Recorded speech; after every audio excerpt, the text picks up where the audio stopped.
Welcome back. Episode 78. My mind is blown. I am so happy that I get to sit down yet again with another guest. If you have never heard of this podcast and you're tuning in, welcome. Thank you so much. If you are returning, thank you so much. Thank you to both of you. All our listeners.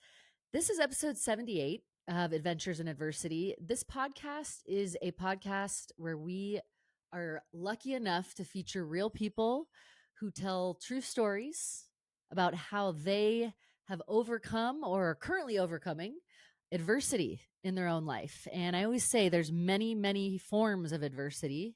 And I think there's probably no human or animal that is immune to adversity in life. So I'm going to stop babbling and I would love to introduce my next guest, Niki. And I'm gonna let you pronounce your last name because I didn't want to say it wrong. Yeah, my name is Niki DiGeatano. It's a really hard last name to. It's a great last name though. It's DiGeataeno. It rolls off the tongue. I just didn't want to mess it up. Thank you so much for being here. Thank you for having me. I'm excited, Bree. Yeah. And so for those of you who don't know, I'm sure some of you listening do know Niki because I know that you've got fans and friends and family out there. Niki, you are a death doula. By passion. Unfortunately, it's not my full-time day job, but it's Okay. what I do when I can do it, and Okay. it's the work that keeps my soul alive. Wow, that's incredible. And this is the part where I'm going to read off just some stuff about you and like what you do so people get a little bit of a glimpse into you right before we talk about your story. So, in your Instagram, which will be in the show notes here, you offer grief support. You're a death doula. You're a writer. You're a backpacker. And I love your Instagram handle, numbereddays.doula. And I think we got connected if I'm obviously via Instagram, right? But was it a few weeks ago that we connected? Yeah, I guess you must have run an Instagram ad recently because I saw your podcast and I said Adventures in I Adversity. What a title. Let's click on I that and see what that is. Thank Yeah. you. Ads are working. Yes. I was like, you know what? I gotta go fishing and see if this whole thing is working. And I was like, Instagram thank ads you, are God. great. Thank Yeah. you, God. Okay, so we connected via something on Instagram. And I remember when I saw that either you had something, there was some interaction, and then I was like, ooh, because every time I'm like, oh, who's listening to my like I'm like, every time. Um, and it said numbered days it was numbered days dot doula. And I was like, honestly, I remember thinking, okay, I'm following her immediately and I have to talk to her. I just, I, I have so much respect for people who do what you do and for so many reasons. But before I get into just like throwing compliments and all that stuff, why don't you explain to people what you mean by that? And then we'll kind of just rewind and go into your story and go with the flow. What is a death doula? Yeah, so a death doula and here's the formal definition, is a Mhm. non-medical trained companion who assists people at the end of life, and they can assist at all stages of the end of life process. So it could be after someone dies, in which case there's grief support. It can be while someone's dying. It can Mhm. be before someone dies, in the weeks before, they're like holding their hand, they're sitting bedside, kind of the things you imagine a hospice volunteer or a hospice chaplain Mhm. doing. And then death doulas can also assist way before the end of life. So, like someone my age or someone your age can hire a death doula to talk about fears around death, to plan Ah, out your funeral, to get your affairs in order. I love that phrase because everybody says it, but no one actually knows what the hell it means. what And does it like mean? more importantly, nobody ever actually does it. So people say, now I'm rambling a little bit, but people say they don't want to be a burden at the end of life. People say they don't want this, they don't want that. Just shoot me, take me outside. Well, one of the ways we quote unquote aren't a burden, if we have to use that horrific language, is we get the affairs in order. Yeah. We make these preparations so that people in the aftermath of your death aren't shattered by grief and trying to figure out what kind of funeral you wanted. It's already outlined. And so doulas can help with that. Doulas can help with the grief at the end. So they're just a very holistic companion at the end of life. And then just to caveat, I said non-medical, and that's because doulas aren't hospice nurses, so they will never give medications, they'll never prescribe, they'll never diagnose. That's outside of the realm of what a death doula does. But short of that, we do a lot of things. Amazing, amazing. Hold on one second. My son just walked in. One second. I'm so sorry. Brayden, Brayden, hold on, bud. Okay, listen, honey. I'm at an interview, boo boo. Sorry. He just said sorry. Oh, you know I'm recording, right? Yeah. Okay. That's all right. Okay. Oh, I'm so sorry. I told you, yeah, that No happened. screw-ups, like you said. You're right. No screw ups as I'm like frustrated. Okay, so why don't we just do that again, that part, because I feel like I didn't give you attention. I'm so sorry. Totally fair. Okay, so you had said I had said like what is a death doula, and I'm gonna just make you say it again. I'm so sorry. Totally okay. Yeah. So a death doula is, the formal definition is a non-medical companion who is trained to help people at all different phases of the end of life process, whether that's Yes. before someone dies, and that could be weeks before, days before, years before. That could be during the death. That could be after the death, in which case the support a death doula provides can be grief and managing that process and like the aftercare preparations for the body. I also went down a whole long or earlier I was going down this whole long rabbit hole about death doulas helping people getting their affairs in order, because everybody talks about quote unquote being a burden at the end of life. And the way that we address that partly is to plan your funeral, document your wishes, document these medical wishes, so that when your loved ones are shattered by grief and their emotions are all over the place, this stuff has already been outlined and they can be a little bit more comforted knowing that they did things according to our wishes. And then I think I was also saying that death doulas are non-medical, and that just means that we are not hospice nurses. So we do not give medications, we do not prescribe, we do not diagnose, we do not treat. Short of that, we do a lot of things. A lot of things. It's and I was reading a bit about it beforehand, and the only reason I have a tiny window into this is one of my previous guests, Ben. He wrote a musical called Life Review, the hospice musical, and he's a former hospice chaplain. Oh, he's just hilarious. Turned music. He wants to be on Broadway, and he's just a great guy. And so, got a little insight into the whole team that, and I guess it obviously depends on the person, the situation.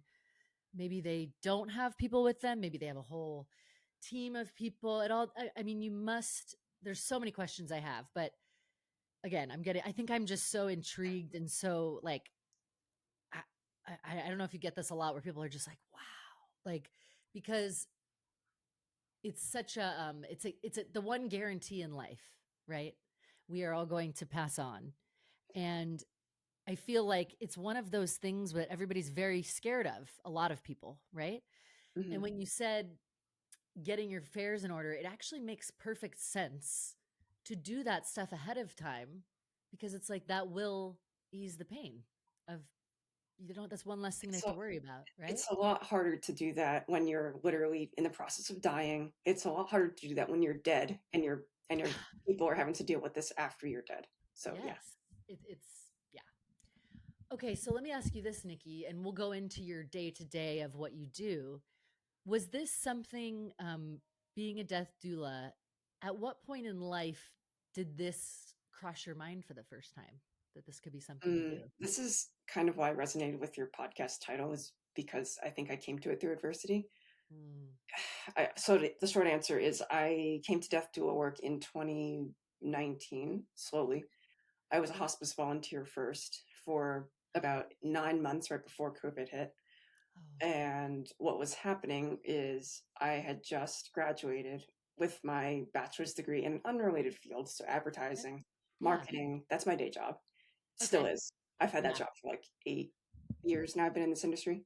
And I got like 1 year in, I got hired right out of college. It was like the dream situation for a fresh graduate being told the economy sucks and life is terrible. And if you get a job, everything's great. And I did that. I did the job. Everything was great until a year later, and it wasn't. And I realized that, oh my gosh, I just started becoming obsessed with this imagery of like running on this hamster wheel every day, doing this exact same thing until I died. And I was like, I'm going to be on this like conveyor belt that takes me to my casket. I'm just still going to be doing this thing and I don't like it. And it's fine. I don't hate design. I don't hate advertising, but I've started to feel that it was very hollow and empty. And just the idea of mass consumerism didn't feed my soul. It Yeah. fed my belly. It paid the bills. And Ah. it's a needed field for that because it supports me and I'm good at it. But I started to become very, very dissatisfied. I started careening back towards a lot of mental health struggles that I had wrestled with for a lot of my life. Yeah. And it was starting to veer back into that territory of like, let's kill myself. I wasn't actively suicidal at that point, but I had been there and I could feel myself being like, if I don't figure something out, this is going to get bad really fast. And yeah, so I just started wildly searching for like self-help articles and podcasts Yeah. and Yeah. books. And I texted a friend who happened to just be like a similar person to me. Like we were Yeah. both searching souls and very unsatisfied with the status quo. And I'm like, how's graphic design going for you, bud? We were like college classmates. Yeah. And I'm like, I'm having a bit of a time here. And his response was, you know what? My dad actually is a recruiter for this hospice location near you. Uh-huh. It's a little off kilter. Like I know hospice is kind of a weird thing, but if you're looking to volunteer or just do something But different, I uh-huh. could hook you up with my dad. And that is kind of how I got involved That's in hospice care. one conversation, but it's like a I thank you for first of all, thank you for sharing that. I always appreciate when a guest is vulnerable with like having had mental health stuff myself, and I really appreciate the vulnerability because I know you just saying that right now makes somebody out there feel heard. Like, oh, okay. Like it's just a lot of us, not all of us, have the human condition where sometimes you hit a point in life where adversity where you just those thoughts come and I just appreciate that you're being so candid about that. I'm a pretty candid person. You're going to find It's out pretty fast in great. this I think it's podcast. wonderful. It's wonderful. It's great. And being that like that despair, right, has led you somewhere. I love how you said feeding your belly, feeding your soul. Both are needed, Hmm. right? You need your belly fed, but they're not the same. Not always. Yeah, like I'm fine to do this work, but I also realize like, I've been chugging along in this industry just fine. My soul is good now because I Yeah. figured out that I could do both and I could Ah, nurture my inner world and I could also nurture the physicality and speak to the financial need of, yeah, stability and safety. And it totally. was possible to do both, but it took me a long time to figure that out. Yeah. So take me through. So you said yes, and kudos to your friend for what a beautiful suggestion. Like, Yeah. that's a not only did it change your life, but like that's a really he it was a guy, right? He said he must be and his dad must be cool people. No, they are. You know Yeah. what I mean? Like Mm. They're if you're special souls. working in a hospice, I think you have some empathy and you've done a little soul searching, I would think. Yeah. So you say yes to that. Did you really have any idea what you were saying yes to? Like volunteering? Like you kind of did, right? I kind of did. My grandmother went through the hospice process. Yeah. So I kind of knew what that entailed. Um, I've been in nursing homes before a lot. As a kid, I'd play like flute with my brothers. We had like a little band going, and we'd Yeah. go to visit the elder care facilities and just hang out. So I knew what the conditions were like in there. I knew the hospice wasn't always done in nursing homes; it was also done in people's actual homes. Yes. Um, Yes. Okay. and right around the time that I started volunteering, that's kind of when I discovered death doulas, and that was by accident. So I had been doing a lot of that reading online for self-help articles, and I think the algorithm started giving me just more of that. And once I dived into hospice, I stopped searching for like self-help articles and I started looking for things like end of life jobs, hospice jobs, end of life careers, like what is all of that?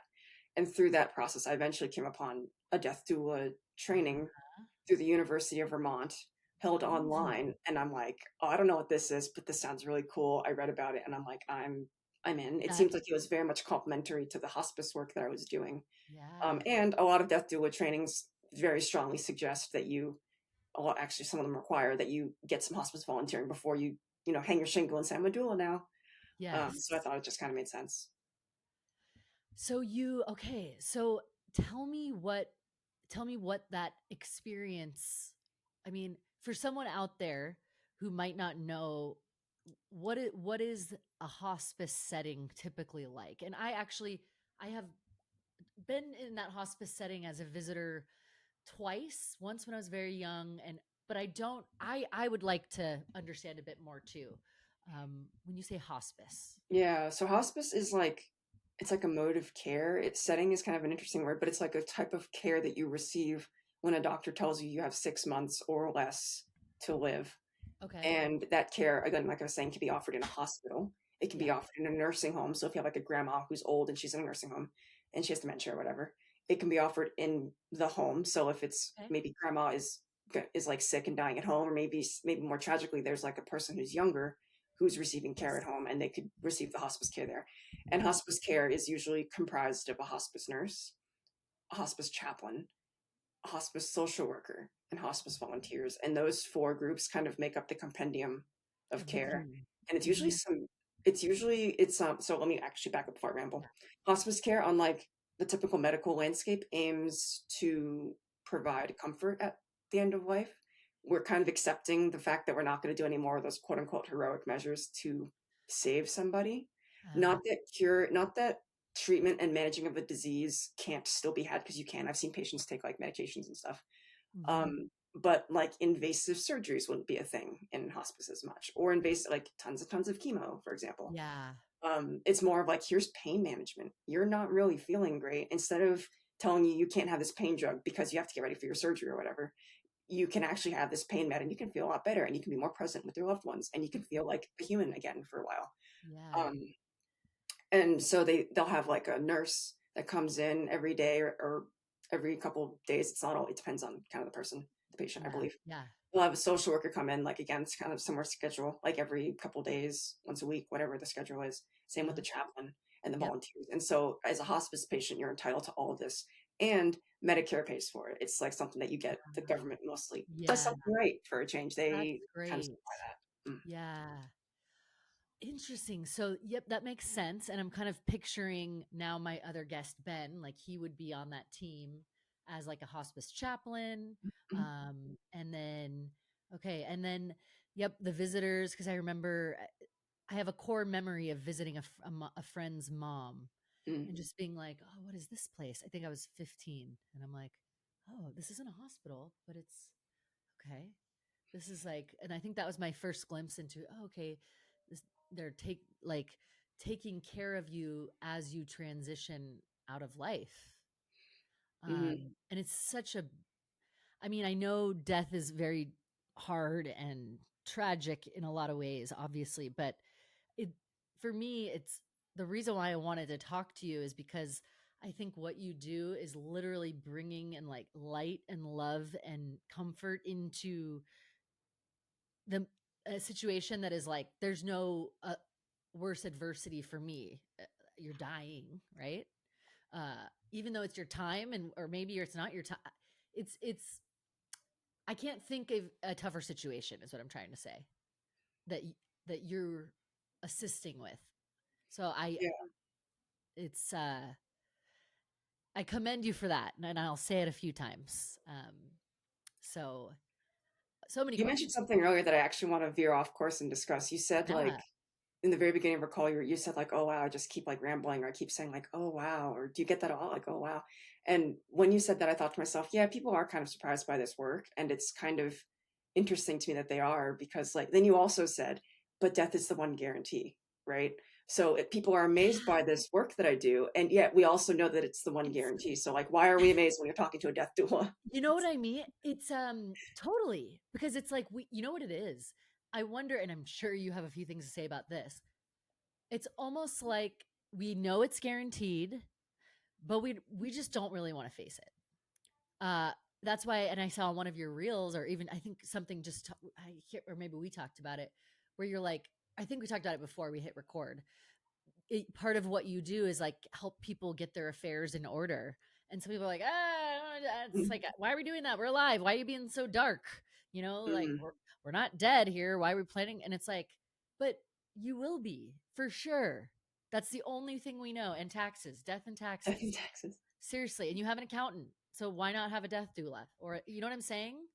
Yeah, I get that a lot. Like people look at me and they say that I'm very young and they joke and they tease and they giggle and they laugh and they say, "Oh my gosh, are you planning to die soon? You're so morbid." And I'm like, "No, but I know many people who are my age or younger who are dead through accidents, through violence, through suicide, through Yeah. tragedy. And there are also old people who are dead. We're all going to We're all, die, and it might not be as expected as grandma passing away in her sleep, which is what we all hope for, but not always yeah. what we get. And so, like, if I died tomorrow, I'm like naughty and I don't have my own. I'm working on like getting my own documents. I'm like halfway done, But, but but you have a plus lot of people, other people's in order, which is really for nice. sure, for sure. And but it's like if I die, like my fiance doesn't know how to get into the bank account, like the passwords aren't documented, things like that. Like he wouldn't know where the power bill necessarily is. And it's So it's like added stress if getting you, stuff like that just kind of documented and written down. And like, here's what I want done with this. Here's what I want you to do with that. Here's this. Here's that. Here's my wishes. Here's all of the logistical things that you need to function as a human after I died because I handle some of these things on my own. So, just yeah, that was just kind of going off the rails and speaking to it. no, but it's extremely practical. And I think people don't want to look at death a lot, maybe. I mean, Mhm. maybe I could be wrong and everyone listening could be like, you're wrong. But I know I didn't want to look at death until till life, and I just my whole life I didn't want to accept the death. I was always afraid of it. Then I hit death, or adversity should hit the fan, Mhm. and then you kind of start to look at everything. Once you hit a rock bottom, you're like, well, that was the worst. Let's face reality. Yeah. If I can face that, I can face reality. So And also the other piece about this death conversation of like, yeah, it's uncomfortable and it's also practical to talk about it and uncomfortable. yeah. And death is also very life affirming in the fact that it kind of sharpens the clarity and focus into like what matters. Oh, Because like to make that woo woo like statement sound a little more relevant, I'll bring my fiance back into this. When he walks out the door, he's not working right now, but when he walked out the door to his construction job, yeah. I would think to myself, what if he never came home? Like what if he had an accident on the job site? Do I want the last word to say to him to be some kind of nitpicky thing about the dishwasher? Maybe I'll just give him a hug and a kiss and say I love you and hold him very, very tightly. And not that this would mitigate any grief if he died, but at least I wouldn't be kicking myself in the face saying, holy crap, the last thing you said to him was a nasty comment about the dishwasher. Do I still make nasty comments about the dishwasher? Absolutely, I do. I'm not perfect, but does just having that awareness make it so that I maybe do that just a little bit less? I think it does. So, 100%. yeah. It's the like it's seeing the dark times in life, and looking at death and being aware of it when it makes the life more lively, more sharp, more it's it provides a great contrast, I think. Mhm. So okay, so, and I'm going to jump around here. So your first kind of entry into that world was through the hospice volunteering after you were sort of disillusioned with, like, and I totally understand that feeling of you don't want to be on the hamster wheel, right? Like, you want to be, if you were to look at your life, you want to see this like person enjoying life and like going up, down, all around and falling, getting up, versus I'd rather have it be messy in my own, right? Like that I Mhm. at least, it more alive, right? So you have Yeah. that moment of realization. um, Take me through like those first few experiences volunteering, if you can remember any experiences in that volunteer situation that come to mind for you. Yeah, I'd say so. I shadowed for a while, and I don't know. I feel like there's some interesting commentary nowadays about the training that hospice volunteers receive. It's not very standardized. So some Mm, programs will have really good training, some won't. yeah. I'd say mine was somewhere in the middle. Basically, it was like follow the chaplain for a day, follow the nurse, follow the social worker. Good luck. Um, you're on your own now. Go visit people, and it's fine. It's not like I'm expected to do much. I'm just supposed to sit there and chill. Yeah. Um, and so I followed around those three people. The chaplain was the last person I shadowed, and she introduced me to my first hospice client. And it was a really sweet, sweet woman. Hmm. And she actually did so well. I think I visited her for a few months, and she did so well on hospice that they discharged her. They kicked her off because she didn't die in 6 months. And that's actually kind of sometimes that's a thing that'll happen with hospice care. Wow. They almost start getting better because they're receiving like pain management. They're having their spiritual needs attended to. They're having their emotional needs attended to by just companionship with volunteers and the chaplain and the social worker. And that often it correlates with positive outcomes for hospice. And so sometimes you'll see people get discharged. Wow. And that happened to her. She was super sweet. And then happened to another woman that I spoke with. And I loved that other woman so much that after she was discharged, I told my volunteer supervisor, I'm like, bro, I don't care. I'm going to keep visiting her. She's not in a nursing home. So there's no like weird badges that I have to show. She lives in her house. Yeah. So I can go. You told me I couldn't, you banned me from seeing the other woman after she was discharged, which was a very painful conversation to have with this old lady. Oh, And it was yeah. like a weird volunteer thing. And then he's like, "Yeah, I'm sorry, I shouldn't have banned you from that. You can go visit the other So woman on your own time. Just don't log your hours." yeah. Um, Uh-huh. and she eventually did pass, and that was very sad because I Yeah. I didn't know she got discharged and she was doing so well that I was like, "Oh my gosh, I almost forgot for a minute that she was dying." So that was a lesson of like Yeah. you love people and they tell you not to fall in love with patients, but it happens anyway. I Um, mean, yeah. there were a handful of people that I visited that were later on in the dying process, and so they were nonverbal. They were actively dying, is what they call it. So they're Yeah. within hours or days of death. Yeah. That's just a natural thing. Humans just kind of get a little. We kind of turn inward, and we get sleepy, and we get comatose, and we don't talk. And that is when, in my opinion, you can still offer presence, and that is what I did. I just kind of sat quietly and read a book or hung out. Um, but in my opinion, like I looked at hospice and I loved what I did. And I also looked at hospice and I saw that the workers were so overrun. And I Uh, saw that some of these clients were entering hospice like way too late because everybody's afraid of hospice, everybody's afraid of death. And so they show up to hospice care like 2 days before they die. And then yeah. they don't get those like socio spiritual emotional Uh, benefits from like being able to talk to the chaplain and the volunteers and uh, whatnot because they're actively within days of death. yeah. And I looked at all that and I said to myself, I do want to keep doing this. And also, I'm in this death doula training.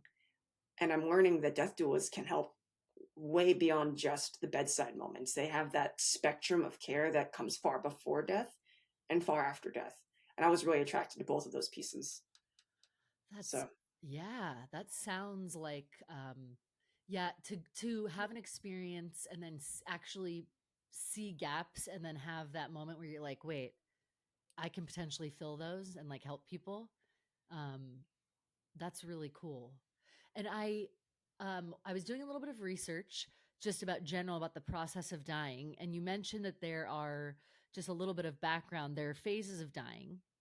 And was it 3 or 5 phases? Is it like there's like active or it depends on the patient, right? it kind of And depends on the person. patient. At least what I was trained in or what I'm aware of, they Yeah, just call it active dying. Sometimes the word is exactly. transitioning. Uh, And it's hard to even put a time frame on it because it's different for every person. I've yeah, seen it take, I've seen it take like 2 weeks. Like after yeah. the person basically stops eating, they stop drinking, they fall comatose, and they can linger for like a couple weeks. Normally, it's not that long. Normally, it's like a couple days, um, Yeah. and that's just the body's process of like the organs are shutting down, everything's kind of coming offline. Yeah. You mentioned stages. I almost wonder if you're thinking of stages of grief, which is a Maybe different. oh, It's a right. different, yeah. Maybe and we can get into the grief part. Mm, So, okay, so you I think it's interesting too. I literally never knew that people could potentially come out of hospice. That is mhm. something new and amazing. That's really good to know. Um, I want to get into, like I said, it's such an area where I think there's so many questions around death, right? That death within itself. Mhm. Um, when you are sitting with a patient, can you kind of talk me through what is going through your mind and like what are you thinking about when you first are maybe we can start from like when you first are introduced to a patient that you know you're going to be with as a death doula. What goes through your mind? What's the process? So I'll back up here Yeah. and explain my scope and Yeah. the different areas where I practice. And so right now, while I do while I am open to working with people who are dying, so that will be like the bedside care, like what you're saying. I Oh, haven't done that as a doula. I have done it in hospice, but no got one's it. Yeah. actually hired me for that as a doula for a couple different reasons, and I'll explain why. Yeah. Part of it's because I'm advertised. Part of it's because I had this really long gap between training and actually practicing. Part of during which I went hiking for 3 months, And and then also moved. probably discovering life's real meaning while you're hiking. Yeah, there's a lot of in between that we haven't quite Yeah. touched yet. But I'll answer your question in the sense of, um, or sorry, so my scope is I mostly work with people who are grieving, Okay. and I also work a lot with people who are writing the stories of their loved ones who are either already dead or they're still alive, but they're declining. They're probably on the way out, and they're just trying to document the life stories. That's called legacy work. So that's Ah, primarily the two things I work in, but I definitely do want to work in yeah. the planning parts, in the bedside care parts. It's just been difficult with like my job and everything else. Oh, totally. But to go back to what you're saying, and I'll just think about it Yeah. from a hospice point of view. Yeah. Yeah. Um, you just kind of want to offer presence. Like it depends on where they are, but I'm gonna guess if you were saying that they're like actively dying, they're Yeah. not gonna be able to really respond. However, the science says that hearing is one of the last things to go. So there is a chance that even if they cannot speak and they're not and their eyes are shut and they're not looking at you or blinking or anything, there is a chance they could hear you. So you could choose to maybe either speak softly, you could choose to read if you know that this is something that they like Oh, because yeah. they've written it down or they said it or that's your loved one. Like maybe they love reading like a particular book from the Bible. Maybe they love Yeah. poetry. Maybe they like this particular song a lot. Yeah. Maybe they've requested that you play this particular movie and just like listen to it in the background. Or if you don't know these things, and like as a hospice volunteer, I would go into these rooms not knowing anything about these people. And I would just err on the side of, "Hi, my name is Nikki. I'm a hospice volunteer, and this is kind of weird, but I'm here to just spend some time with you. If that's okay, I'm going to sit here for a few minutes." And they can't really say yes or no, but Ah, you do assume that if they're the if kind of person who doesn't want that, that they've requested privacy before they've yeah. become. And then like then at that point, like the hospice nurse would tell you, "Hey, don't go in there. They don't want anybody in there." Got it. Got it. Which is helpful to know if the plan ahead of time, right? For Because then sure. you can just follow. That's such a beautiful. I actually, as you were explaining that or telling that story, I was imagining you walking in and like whether they can hear you or not, and I'm sure a lot of the times they can. What a it's incredible for someone to do that for somebody. Do you know what I mean? In their final hours, and like it just it's just a really great reminder of like presence is sometimes just enough. Like someone next to you, someone I just it's just a really I think it's so needed in today's world, like just to sit with somebody Hmm. and be like, I don't Yeah. know you, but we're both human. And I'm going to be dying one day. And so I'm going to sit with you and make this experience as best as possible. And hopefully someone will do that for me. Right. Yeah. And like that's one reason I really again like gravitated towards the doula work and like even end of life care work that was before the person fell comatose and like was actively Yeah. dying because then I Yeah. would know if they had Oh, documented it or if I was the one who knew them personally, like, oh, here's what I can do when they're actively dying. I'm not just sitting there perched like an awkward little like it's not always awkward. I'm no, trivializing a little bit, but it's nice to have that knowledge of like this is definitely what would bring what them they want. comfort. Yeah. Because like for me, I've thought about my own death. I'm like, if I am dying and I'm still aware that I'm dying, but I want to be able to hear stuff, I want to listen to like the Lord of the Rings soundtrack. I love those. The film score is Oh, gorgeous, so, and that would so comfort me pretty. and inspire me. So So pretty. yeah, and like a hospice volunteer wouldn't know that How unless would they they've had know? worked with me before. Exactly. Yeah. It's a beautiful honestly, I'm going to think when we are done talking there's going to be so many things I'm thinking about, but logistically I'm going to be like, "Huh, I could write that down pretty quick." Like I kind of know, I just have never really written it down, you know? Yeah. So thank you for reminding of that. And so it's a presence, and then when you were in hospice and when you're working with people now too, just documenting all of that, how do you find like when you were in the hospice specifically, you probably you met people, family members, friends of the person in all kinds of emotional states, right? Or was it always Honestly, I feel like I do that more now in my doula work. uh, In my hospice volunteer work, if I saw a family member in there, I often wouldn't go in the room because I'm like, I don't want to disturb their time. ah, yeah, I don't remember if I was ever taught that. I might have been explicitly, but I also might have just felt like, I'm not their daughter. I'm not gonna impose myself into their sacred time. So I would usually yeah, just be like, all right, I'll tell my volunteer supervisor, hey, I'm not doing this shift because the daughter or the family member's there, so I left. yeah. And you read energy, and you probably are like, I'm sure in your like, whether they're telling you or not. But have you encountered like now when the work you're doing, because your people are writing memoirs, all that stuff, right? Like their Mhm. story. How do you see? I guess my I'll be a little more clear with my question. Um, what kinds of emotions do you see around death? Like, if you've got a sense, like, how are people looking at death these days based on what you've experienced? Depends on the person, depends on the environment in which you ask. If you go ask a death duel on Instagram, you'll get some really hippie, Yeah. progressive, Sure. beautiful answers, very holistic answers. If you go ask just the regular Joe on the street, it might be a little more difficult of like kind of like what you were saying earlier, like, oh, I kind of just don't want to talk about this, or this is really scary, or this is just Yeah. yucky. Um, for clients who come to me to work on memoirs for their loved ones, or just like they're not always memoirs. Sometimes they're smaller. They're like photo books. If the client isn't capable of interviewing, which I've had Yeah. that happen before, um, Oh, right. they'll come in like family members are very happy to work with me to document the story to give their loved one voice. There's also often a lot of heaviness. Um, I was very privileged to witness a transformation like within this family of a couple different siblings when they hired me to tell one of their parents' stories. And just being able to talk to them because I actually didn't interview the dying person because that person at that point was beyond interviewing. Yeah. But I interviewed the siblings and I interviewed the spouse and I interviewed like the sibling of the person who was dying. And they told me afterward this was good for us to do this, just to like relive all these happy memories of my parent or of our parent, and remember that this person is more than the person that they are now, like this shell who's Yeah. slowly diminishing and Yeah. shutting down. And they were heartened to remember that this person was once a vivacious, full of life, incredible caretaker, provider, nurturer. And I remember thinking like that was really cool just to see that they came to me in like a lot of angst and stress and feeling like that person's voice wasn't honored. And then in the end of it, they were like, yeah, it was really healing for us just to be able to talk about these stories. That is cool. That feeds your soul when you're like you were a part of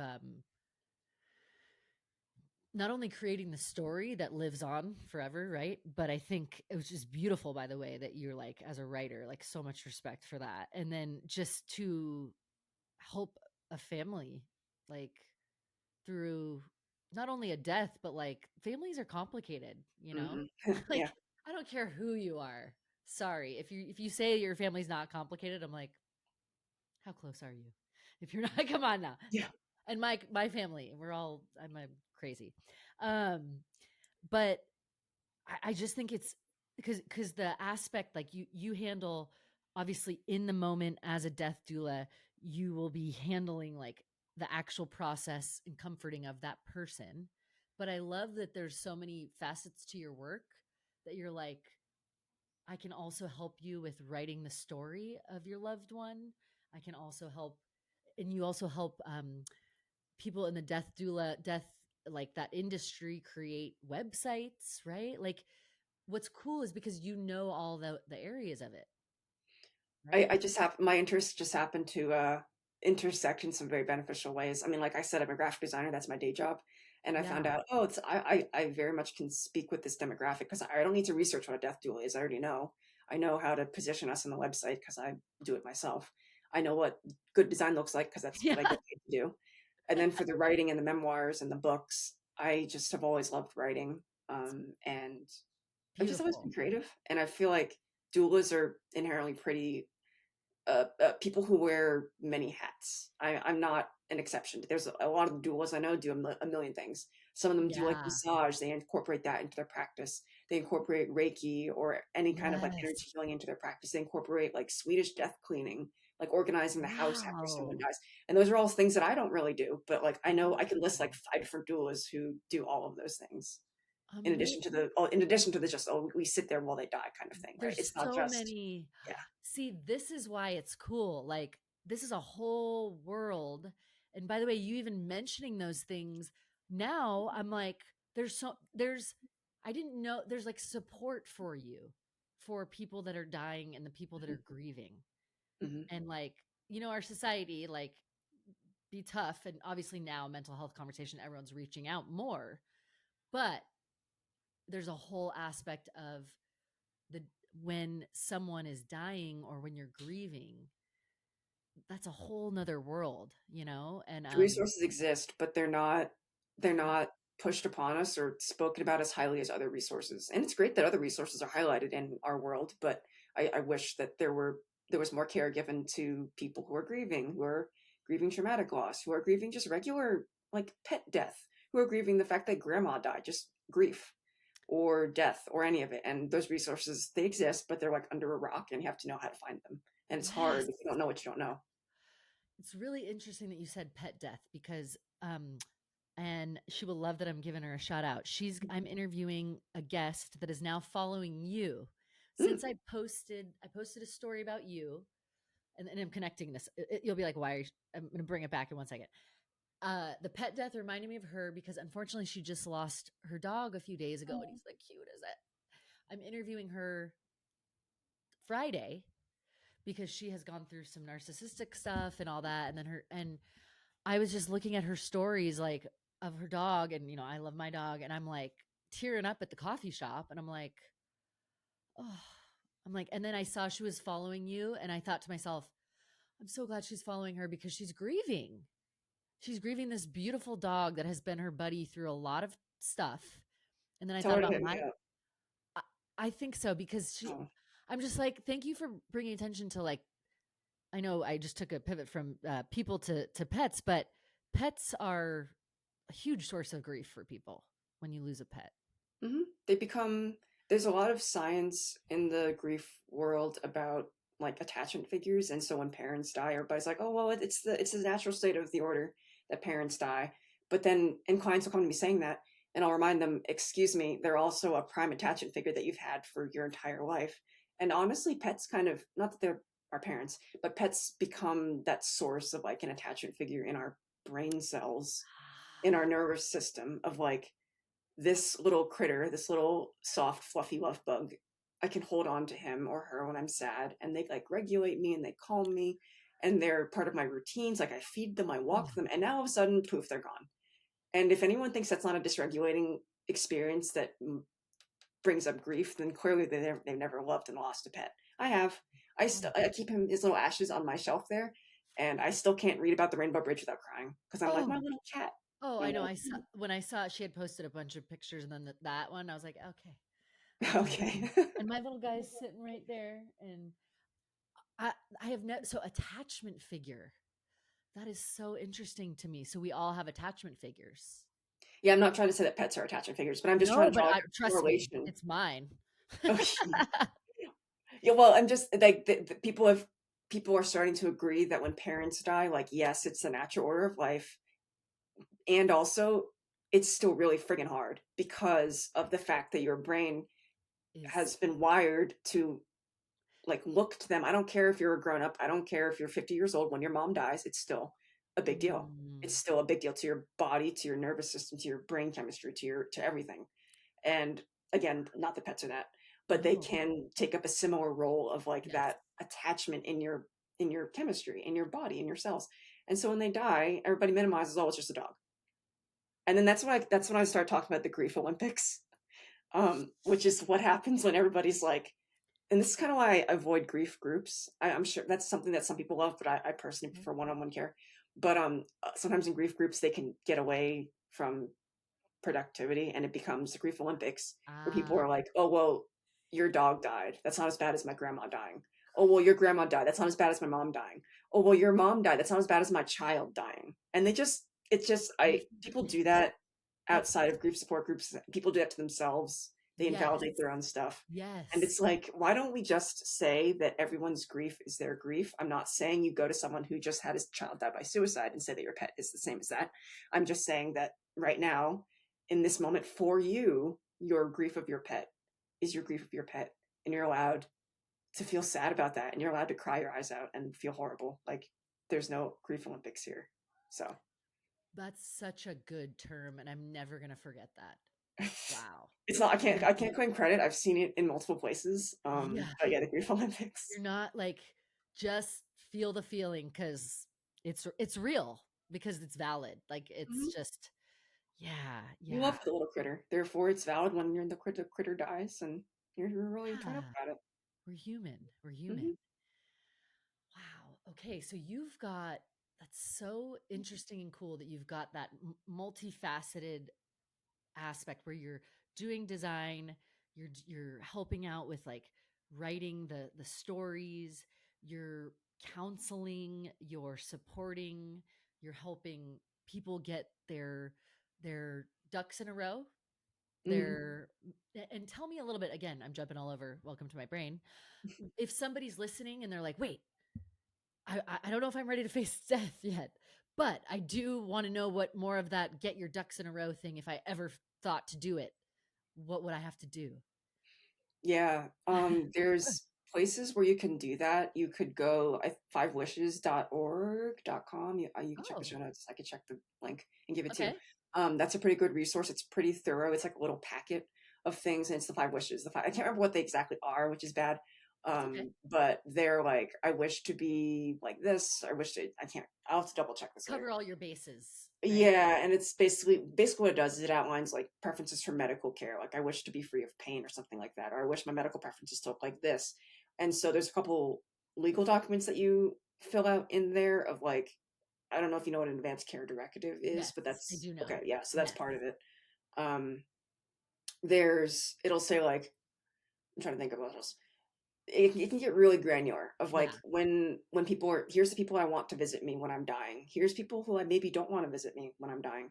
When you're visiting, here's what I'd like you to do. Maybe don't have your cell phones on, or maybe don't take a phone call in the room, or maybe like you can share a happy memory if I can't talk, or maybe leave politics at the door, like little nitty gritties like that. And then more broadly, you could plan like your funeral. That's part of the end of life care planning Yeah. process. I want to be cremated. I want to be buried. I want to explore green burial, like options that are not the typical. Yeah. Yeah. Trying to think what else is there. Yeah, it can get pretty much as detailed as you want. Like again, you Yeah. can be like, here's the kind of soundtrack I want to listen to. Here's the kind of music you should play. When like my mother has said that when I die, you're not allowed to wear black. You all got to wear yellow or something bright, and you can carry flowers, and no one's allowed to be sad. And I told her, I'm like, well, okay, Uh, that's a very unreasable request. you're like, I'm gonna be messed yeah. up, but I will do my best to wear pretty colors, even though I'll be like deliriously sobbing the entire time. Oh gosh. Um, but like things like that. And she hasn't really documented that, but I'm trying to poke her like, hey, we should probably maybe write these down because I'm not gonna remember it when you're dead. So She's like, "Honey, I know you'll take care of me." You're like, "But you still got to write it down, Mom. I need you. I need yeah, you and to like tell they me." and they've also verbally told me things about like their finances and their assets and where they want that to go. And I've told her point blank, I said, do not tell me that. Put that in a will. You need to go Just talk to someone because I'm not going to remember when that happens. I also don't want to be on the hook when that happens. Like my word against my dead mother's oh yeah. word.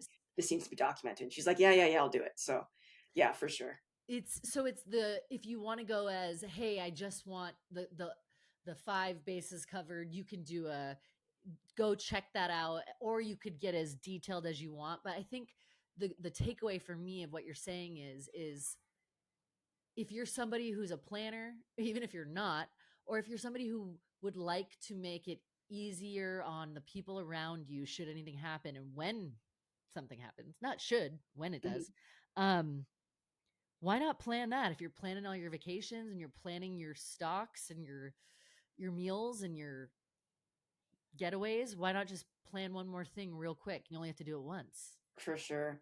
And Right? then like a quick caveat, I don't know if I mentioned it yet, but doulas are not attorneys. So Yes. for things like the will, Get Like the get that. state, that would be like go hire an estate attorney. But what Totally. doulas would do is they could facilitate like, hey, you should probably go hire an estate attorney. They're the ones who tell you Yeah. there's connections of like, if you want me to research someone near you, I can do that. Guide It's up you. to you to go to the appointment, but like we're the ones who tell you, oh, this is what needs to happen next. And it's like a step-by-step chart as opposed to we don't always do all of it. There are Yeah, certain things, like I was saying, like the medical and the legal, they're out of our realm. But we totally. can be like, here's what you need to go do. Here's Yeah. your checklist. Well, and it's like I've had 2 kids, and the first time I heard the word doula was about 10 years ago. Maybe I'd heard it, but I didn't really know what it was. And then when I was pregnant with my son, doing classes and stuff, they were like, "Oh, you can get a doula," and I'm like, "Oh, what's a doula?" And then I'm like, "Oh, you that's really cool. Like someone to be there. They're not medical, they're not legal, but they're gonna your baby coach, your baby, your. Well, I'm sure I'm saying all the wrong things, but it's makes sense that why not have support when you're having the baby, and then why not have support when you're grieving or when we know we're all gonna go through that, like. That's my biggest qualm is that we have birth doulas and people do know about them. Not as much as I would think, but Yeah. we have birth doulas, So but we don't have death doulas. And if why? we do, sometimes they're like end of life doulas. And I'm like, no. We don't call birth doulas beginning of life doulas. We call them birth Oh, doulas. I am a death doula. yeah. Different strokes, different folks. Some people have their reasons. I'm not here to judge, but I feel No. very strongly about that Yeah. for myself It's anyway. it's the 2 most important well, not maybe not most important, but the entry point to life and the exit or the transition, whatever you want to call that, um just so important. And I know after this conversation too, like I'm not going to think about things the same way. I'm already like this happens every week. I'm like I have to change a lot of things. Like I learned so much from every guest. So we've talked a bit about what you do, and again, if anyone listening would is intrigued and would like to know more, then we can cover because we can't cover everything you do in one episode.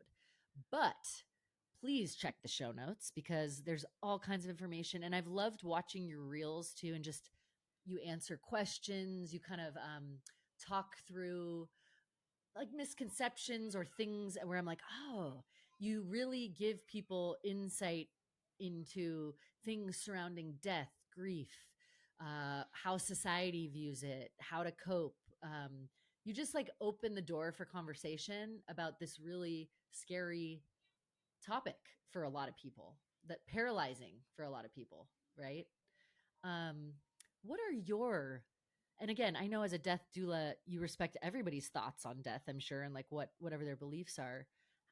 Spiritually, like how would you describe your view of life and death? Like, how do you look at life? How do you look at death? Mm. Like, and again, there's no. I hope that's not too invasive of a question. I look at it with curiosity and with a sense of it's okay to not know because I just won't know. Yeah. I I am Christian. Hmm. I am also questioning Yeah. things, Sure. and I think I've come to the conclusion that I don't have to know. All I have to do and all I'm called to do as someone who like loves Jesus and tries to be a Christian who's not one of the horrible ones, is I think I'm called to not know the answers to all these things and not necessarily know what happens to me after I die, but I just am called to love people and serve as best as I possibly can. Um, I definitely, this is kind of off track, but I definitely love that Oh, phrase, the Serenity Prayer. What was it? oh, God, give me the courage accept to the change what I can, the wisdom, or the, gosh, I've messed it up. The it's okay. courage, yeah, the Accept the things serenity that to can. accept the things I can't change, and the wisdom to know the difference between the two. Exactly. Totally. No, I and do resonate with that a lot. yeah. And I too, I was raised Catholic. And again, like I've had people of all faiths on this podcast, and I love that. I love, I myself was raised Catholic and then just kind of like traditional, kind of like, East Coast. And then we went to church, but it was very cultural kind of. And I would always look at Jesus with like this big thing and be in awe, but not really connecting. Like, and then I've gone through a big, big spiritual transformation where I've had some amazing experiences. But I love hearing about everybody's views because we all like I think we're all like wake up at some point in our life and we're like, why am I here? Like, did I like what is all this? Like, what are we doing? Right? Like, and I personally feel a connection in the last year to Jesus and such curiosity though. Like that is such the word where I'm like, I'm just beginning to get to know this guy Jesus and like just curiosity about what other people think, what they've experienced, curiosity about the Bible, curiosity about different religions. Like, so it sounds like, yeah, I mean, it's not something that death obviously is on your mind and you're helping people through it. Um, but I always just like to kind of get to know how people view it because the truth is we all have to have that faith of some sort, right? I think there's faith in something. Maybe it's Mhm. faith in not knowing, faith in connections with humans, like whatever that is for you, you know. Oh, yeah, I But definitely describe myself as a person of faith, for sure. It's yeah, just sometimes that definition shifts. Sometimes that definition doesn't mean what maybe an evangelical Baptist who's very yeah, entrenched in it might think it means. And that's fine. That's not necessarily theirs to know. It's yeah, mine to carry and mine to hold. yeah, And one of my biggest digs against Christianity or faith in general is when people fixate on people bypass the whole death conversation because they're like, oh well, heaven's a thing. And okay, I'm not going to debate whether or not it's a thing, yeah, but people will be like, it's fine. This sucks. And then there's heaven, or like, it's fine. I don't know. Like they'll just use it as a way to avoid the stickier conversations around death, yeah. around impermanence, around being a good person and living your life here now, because it's like, oh, well, I got a life better that's coming up. And I'm like, okay. And Eh, you're also here.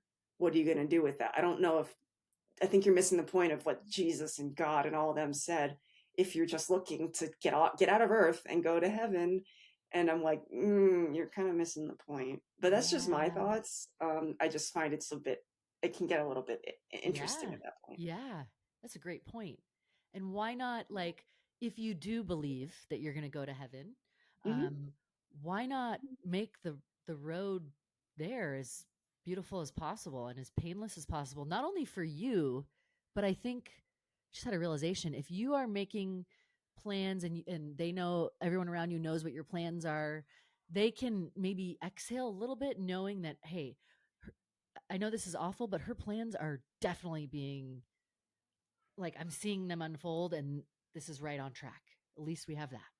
A lot of grief that I see with clients after someone's died, like a good amount of it is guilt and shame that has nothing to do with the death, but it's Ah, like, oh well, this didn't happen the way, like what if this wasn't what they wanted, or I did this wrong, or I oh, don't know if I did this right. And it's just like the second guessing and the swirling around of brains that happens is not that that's going to be completely no. ameliorated if people document their wishes, but it could be reduced a little bit, I've seen.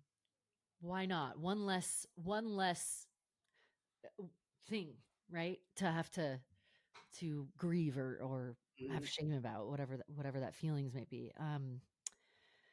Gosh, I mean, again, it's I'm just really glad that I already even I think the more we talk about it too, like the more you talk about something, and on this podcast, I'm not one to shy away from topics that are not, in the daily vocabulary. I think, in fact, I welcome that even more because I think if people are avoiding talking about it, there's there's a resistance and a fear that obviously needs to be addressed. You Um, can still feel fear and talk about it. hmm, As a doula, people are often like, "Oh, well, you've got all your death shit figured out. You've got all your grief shit figured out." No, I cry a lot because of grief, or I'm scared because of death, and I'm still trying to face those things in the ways that I face them. And I feel like my education and my training gives me a bit of more of a heads up on how to do it, but I still don't know the answers, and I'm still human, and the feelings are still there, and I'm still sad. yeah, So, yeah, for sure. yes. Talk to me about that's such a good point because it's like just because you have studied and you have been in situations around death and you talk about it to people does not mean that you're immune to the anxiety around it that comes or the you know those feelings. Talk to me about grief. like, I know there's many stages of grief. I'm just going to let you talk to me about grief and how you think about grief. Mm. You feel grief when you've loved a lot, obviously. Mm. That goes without saying. It's almost impossible to avoid grief, I think, because of that fact. Whether it's pets or seasons of life that you're grieving or old identities that have died. I've grieved those Mm. things. I've grieved people who have died.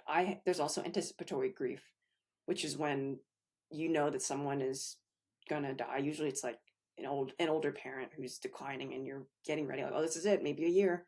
This isn't gonna last. I feel like I am steeped in that kind of constantly, just anticipatory grief with my loved ones who I know are older.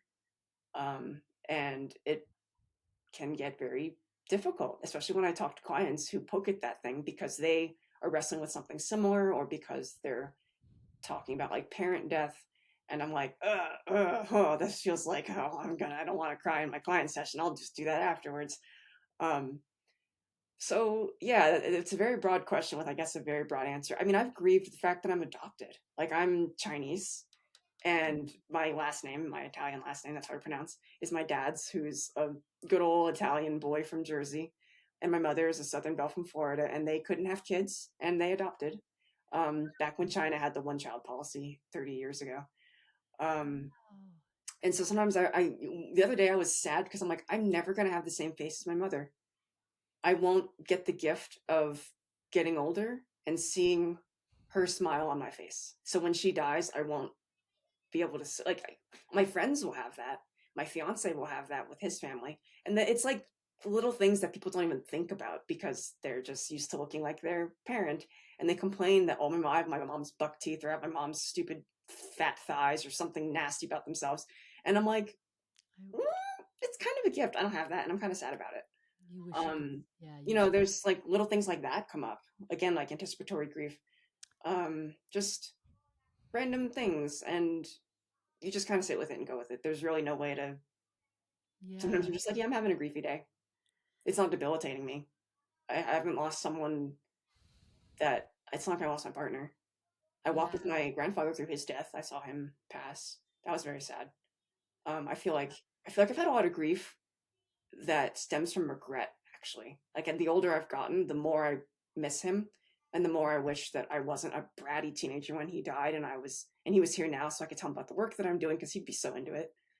So I grieve him, and I feel like that grief has gotten sharper as I've gotten older and further away from his death. It's like the 10-year anniversary was this year or last year, um, and instead of it fading or forgetting, it's gotten worse.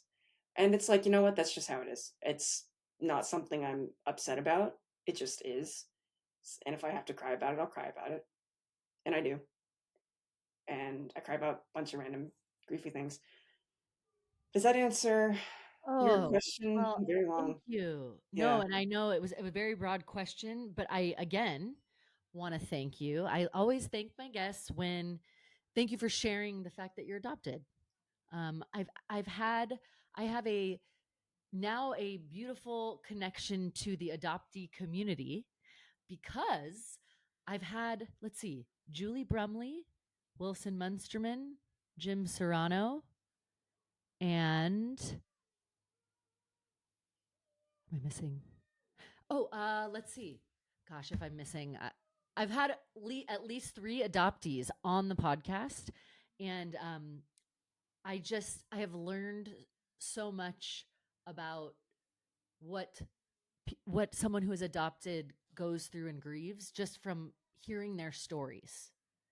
And so you talked about your Italian dad, and I think it must be that is adversity, even regardless. That's something that's very challenging. Um, and I actually I wasn't aware of that, and so thank you for sharing that. I appreciate you sharing that. Yeah. Mm.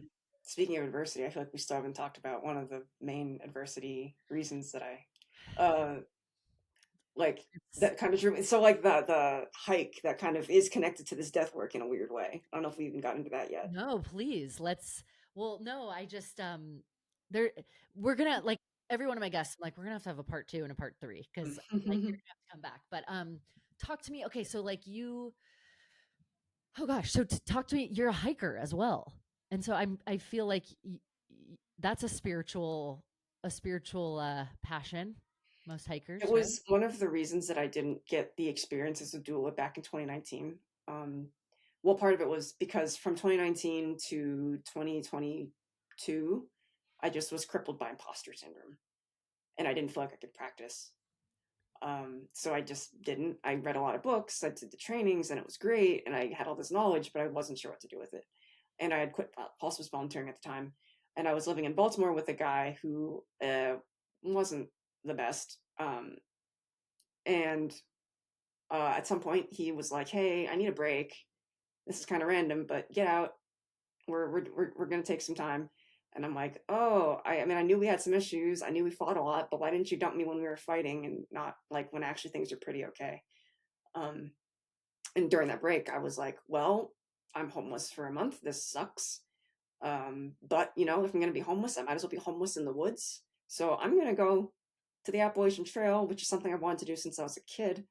I grew up next to it in Pennsylvania, Jersey border, and so I'm like, I'm just gonna go be homeless in the woods. That sounds like way more fun than being homeless in the office, being homeless on my brother's couch.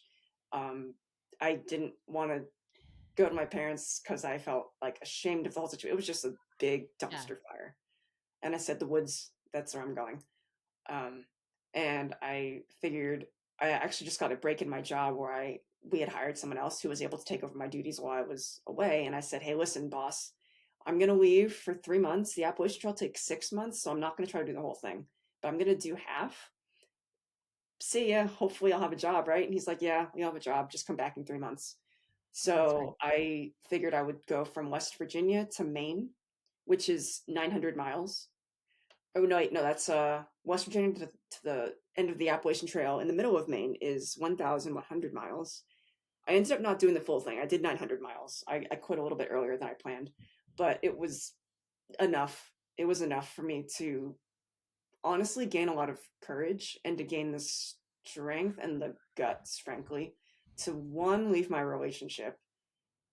And I found out he was cheating on me the whole time anyway.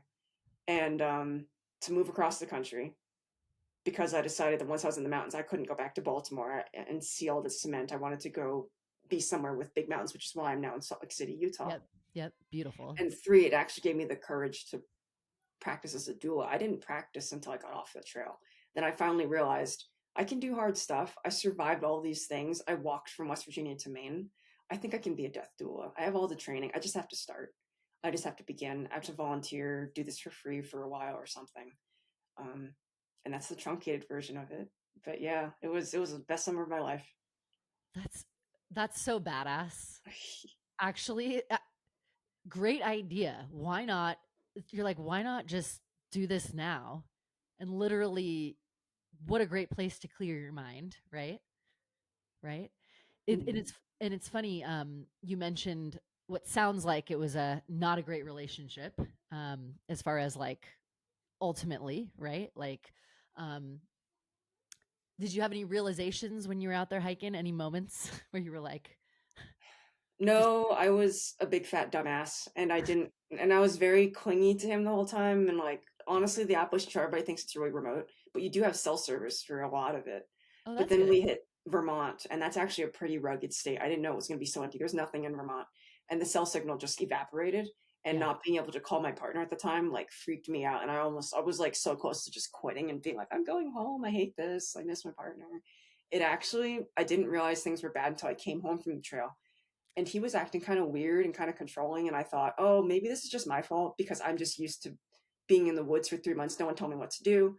I get to Yeah. decide when to sleep. I get to decide when to pee in the woods. Like no Yeah. one is controlling anything. I didn't have a job at that time. And now I'm back and I can't handle deadlines. I can't handle my partner asking for reasonable things, but he wasn't asking for reasonable things. He was just getting weird. And I realized it was because he was dating another woman while he was dating me. And neither of us knew each other, like knew about each other. So that's kind of why he was getting squirrely. I'm like, oh my gosh, once I found that out, it made so much sense. I'm Yeah. not just crazy. So No, no, no, no, no. unfortunately, I wish I knew on trail that this was a bad idea, but I had to come home and figure it out. No. The hindsight, right? The hindsight is 2020. I can definitely relate to that. Yeah. Um, I'm now engaged to a guy I met on the trail though. So so that was the best decision ever. it was. Yeah. We've been dating for 3 years now and we're gonna get married in 2028. We're planning a wedding. So So when you were on the trail, were you just like, did he like, was there a moment? How did you, was it like, hey, need some water? Or like, was no, it he like, he showed up. He showed up on the day that I hit 300 miles. So I was pretty seasoned. I was pretty strong at that point. And here comes this dude who had never really hiked. He was kind of out of shape. He hiked 20 miles on his first day with a pack that was like 60 pounds, which is way too heavy. And he was not doing well. Um, I was still with my partner. Technically, we were like, "Oh, okay. Well, you're gonna go on this hike, and we'll come back and fix it." So yeah, I told this guy on the trail, I'm like, you're really cool. No, it's just not, I kind of like you a little bit, but but no. yeah, And we just didn't do anything about that yeah. until I came back and figured out. I tried with the ex, and then I'm like, yeah, this there's something wrong here, and I'm done. And then I'm like, oh hey, I'm free. You wanna? Hey, Hey, you want to get so married one day? He's like, yes, yes, I yeah, pretty do. much. That is awesome. I mean, that's poetic. That is beautiful. I got Like, very lucky. oh, that is cool. Well, from the way your face is and you're smiling right now, it looks like he is bringing you some good energy, which is what you need and deserve in life, right? Like, Sometimes I say that I wouldn't be a doula without the trail and without him because with him I found a safe place to try and to oh, mess up because doula work is kind of scary, like you're holding yeah. people's hearts in your hands, and if you fuck up you Oh, feel really bad. And I had a few bad experiences even in death doula work, and I was so scared to try. And with him, uh, and just again like this at the trail kind of helped me get ballsier. yeah. I'm like, yeah, I could have done this without that or him, and I'm like, thank you. So It's amazing to have somebody like I feel the same way with my husband that like I'll come out after this and he'll be like, "How'd it go?" And I'm like, "Great." He's like, "Cool." And then he's like doing something else, or I'll be like, "Hey, I'm recording." He's like, "All right, cool. See ya." Or like, "Guys, shh," and I'm like, "Cool." It's nice to have that just place where you can exhale, a you drama-free know? support, especially after a bad relationship. Oh, I feel like we both get that one. mm-hmm. Mm-hmm. That is very true. Yeah. Um, gosh, so cleared your head in the mountains and then kind of changed your life. And what I love is that what you said reminded me like anyone who wants to start something, like that conversation you had with yourself where you're like, listen, you just hiked, you just did all this. You kind of just like kept it real with yourself where you're like, you just got to do this. And then you do this, and then you do this. Like you break it down. This is what you're going to have to do for a while. And then this. And it's like, you kind of just attack it in a way. You're like, if this is what I want, go get it. Right? The trail really helped me with that because I like a lot of the source of my mental health stuff and just my biggest struggle in life, I think, was the fact that I would always be the person who tried to live for tomorrow and tomorrow's plans, and I never ever could figure out how to just sink into the moment. Every week it was like, oh, next Friday I can see my friends. Oh, in a month I'll be done with college. In a year I'll be done with college. Don't do this. Don't be happy. Don't. Oh wait, you have to get a job first. Like, don't like. I did not understand how to do a thing in the future and also not just completely obsessively go towards the thing. Ah, But then I figured out, like, when I was hiking, because that's a huge thing about hiking, I knew that this is the end goal.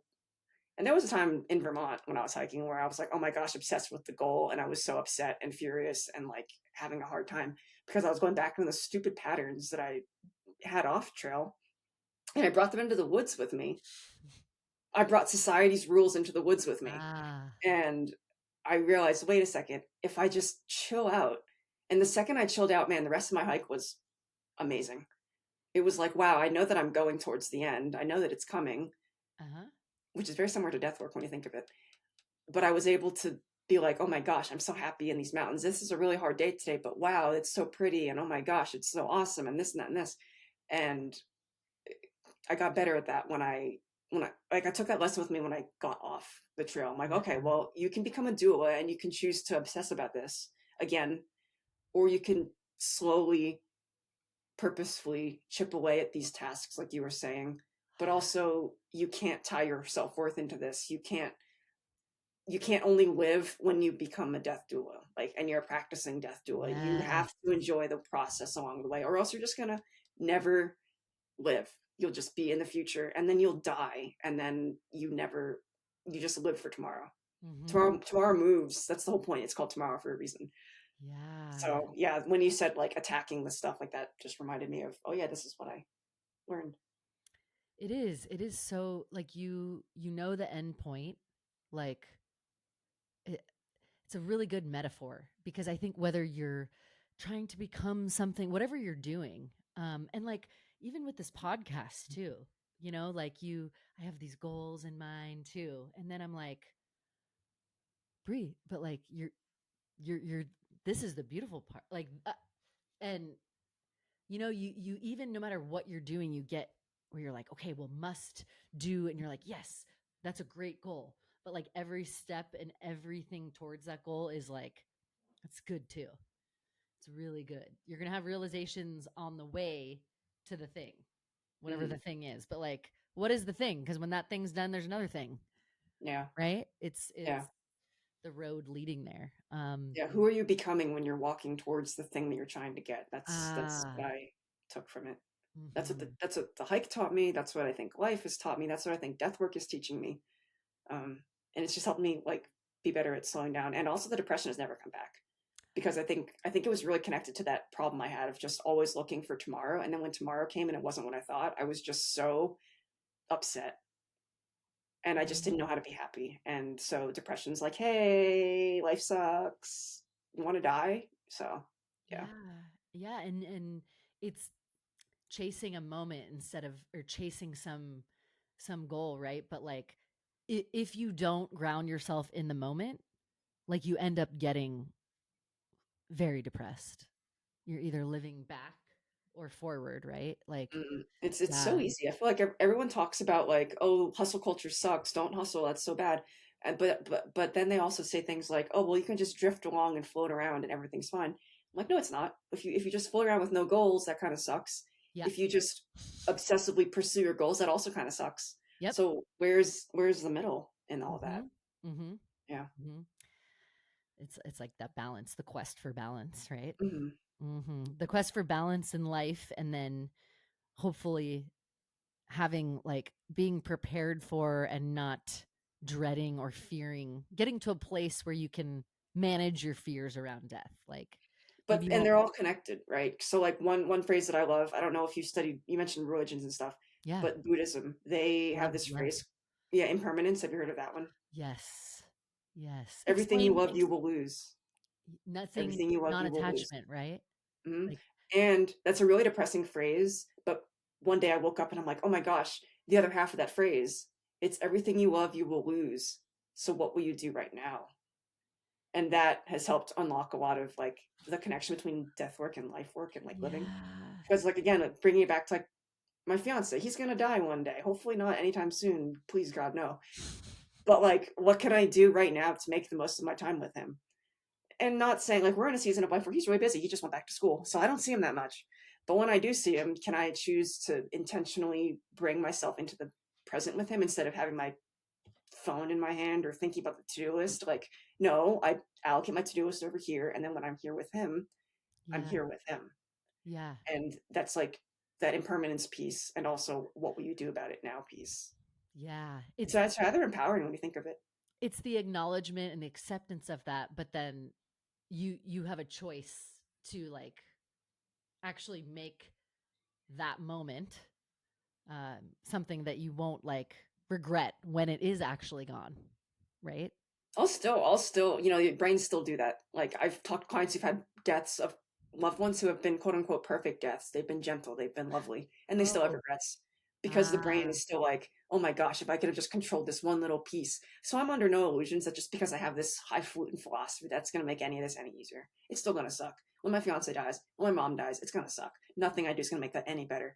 And yet, can I still choose purposefully to try to make the most of my time, knowing that it's not going to yeah. really help when I'm deep in grief? But You know, that is like, it's nothing you do is going to like lessen the pain, but mm, it's like, I like how you're highlighting that, that the way to it is feeling it. You got to feel it. You got to feel it. You can prepare, you can get the ducks in a row, and then when it comes time, even for a death doula, death is hard. Even if you yeah, I'm know still everything about death, human. Hmm. and you're a human.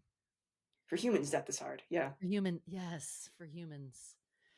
Oh But there are gosh. different ways we could think of it that can be different perspectives. It doesn't necessarily make it less hard, but it Yeah. invites a different conversation to the mix besides, oh, it's just hard.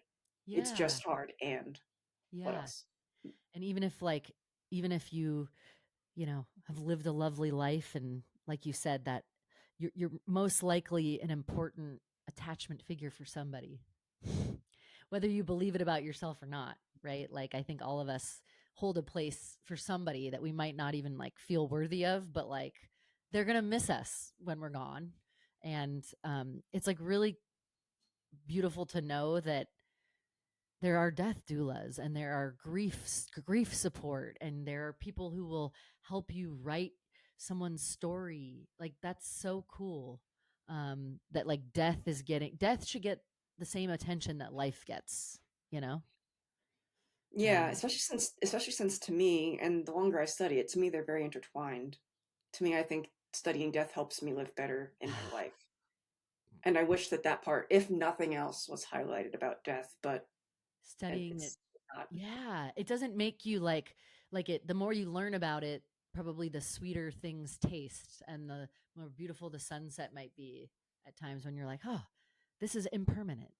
This is Hmm. impermanent. This is passing at some point. Yeah, Um, Nikki, I could talk to you forever. I'm looking up here. We're at an hour and 22 minutes. had a long chat. Weirdness Sorry. little rock star. No, it's I guess there's so much more. I don't want to, we've barely scratched the surface.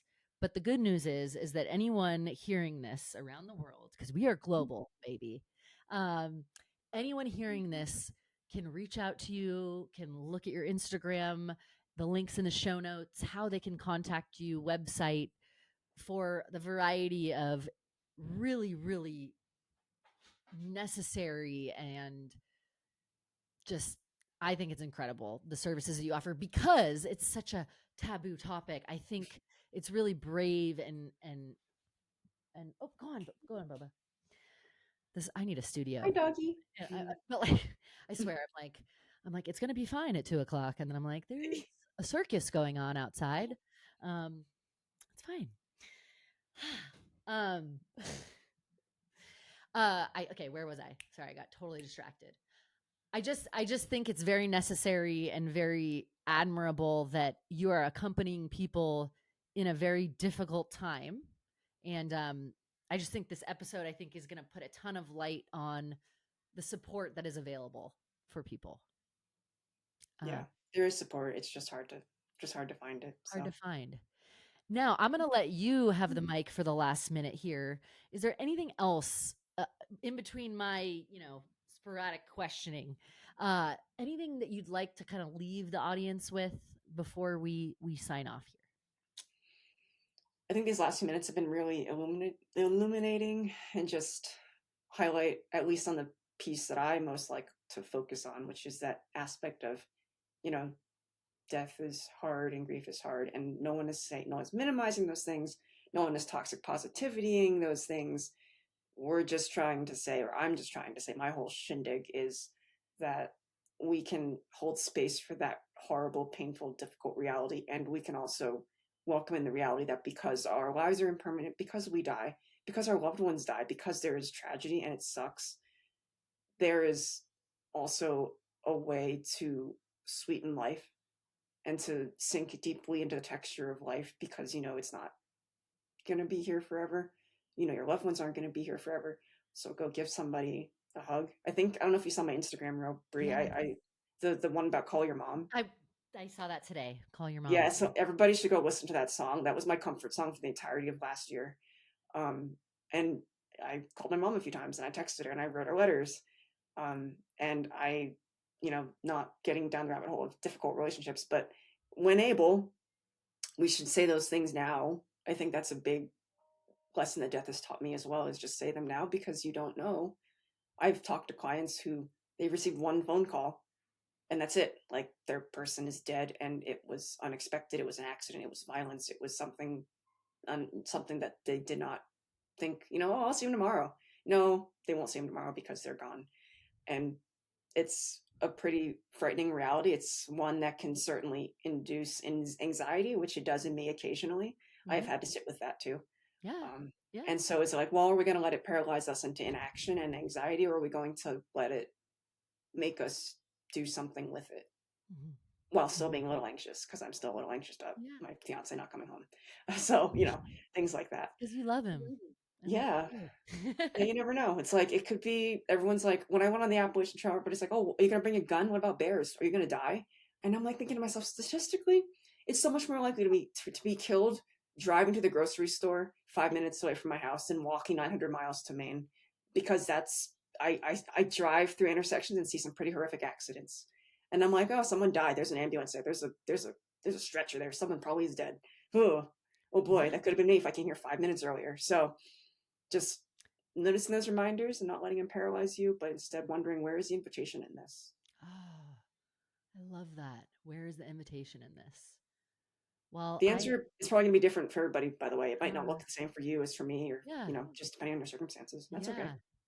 Well, speaking of invitation, I invite all of you listeners to check out Niki's page, check out the services she has to offer if you're grieving. Anybody, right? All grief. If All you're grief. grieving I'm going to think of you. If today you're just grief is griefing, then that is valid, and people like Niki can help you through that. So you might be getting a knock on your door from me, actually, to just plan some stuff. I mean, I'm just going to look at life differently now. We should get on Zoom and talk in a non-podcast form and just chat and see if we could work together, or just chat. This has been really fun. I see I think you're going to be, I see some collaborations.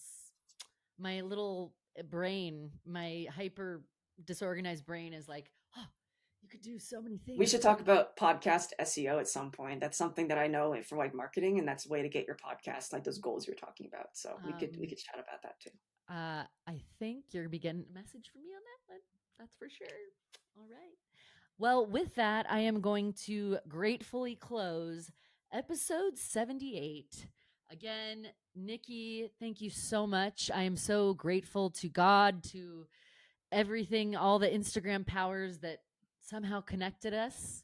And you have such a calm energy about you that I feel very at ease talking to you. And I think, not that I know anything about anything, but I can see why you're doing what you're doing because of just your whole energy. It's just a beautiful thing. So thank you. Yeah. This has been great, Brie. It's been so fun. I love talking about this stuff, and you're such a vivacious, lively host with such good questions and comments. Yeah, this is great. Hey, I'm learning. I got some imposter syndrome up in here, so thank you for that one. Oh gosh, no. No, I would not have known. We all struggle, right? All right, guys. Well, I'm signing us off here, and thank you so much for being here. Until next time.